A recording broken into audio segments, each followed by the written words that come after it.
aqui, que demais. Ah lá, não troquei.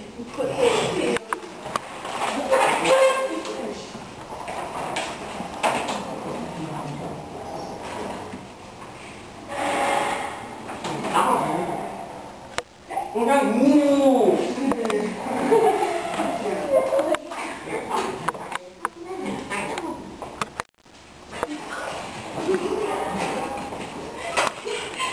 Menina,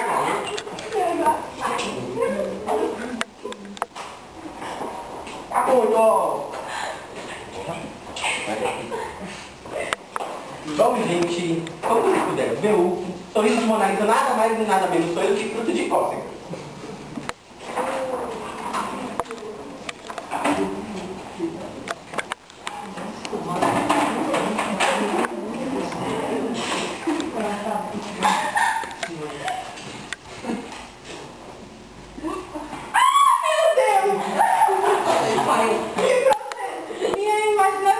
Linda, colorida e cheia de purpurina se esgotou. Ilumine a minha mente. Oh, meu Deus, por favor! Para, meu filho, chamou?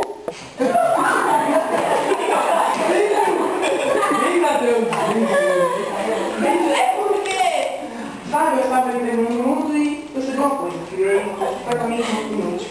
E aí, meu brother? E aí, meu irmão? Belezinha? Como é que você tá? Não sei o quê. Rapaz. Eu tava tomando banho assim, e bronzeando. Aquela coisa ali. Como é que eu uso aquele negócio vermelho, redondo, brilhante? Como é que eu uso ali? Você não tá comigo? Nossa, é bom. Ali? Sabe ali? É uma bolsa ali. Ah, rapaz, você tá tirando onda comigo? Tá tirando comigo? Você tá tentando comigo? Eu voltou aqui. Voltando ao meu problema, eu já sei o que eu vou fazer com meu novo pai. Na verdade, uma sorrisinha. Nada disso. Você vem pra cá e deita bem assim. Viu? Tá me estranhando. Viu? E você vai parar bem assim. Vai assim,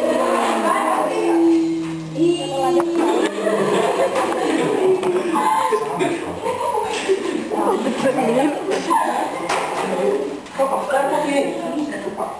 Alô? Opa, rapaz, tudo bom? Como é que anda? Não, eu tô bem, rapaz, eu tô bem. Fala baixo, fala baixo você, rapaz, você tá doidão? Não, você tá doido. Vai da cá, já começar. Danada.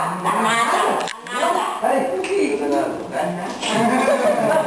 Quem sabe isso aqui falando? Isso aqui não faz nada não. Presta atenção o quê? Presta atenção o que todo homem tem. Que todo homem tem?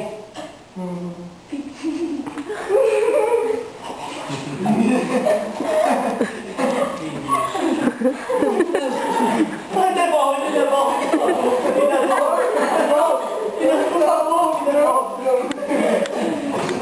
Olha que lindo que ficou.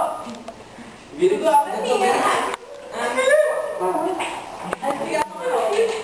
Claro que Adão e Deus não estavam com muita noite, mas só foi eles constantaram para ele acabar adormecendo. Aí Deus, Adão apareceu para ele sonho, aí pintou o pano.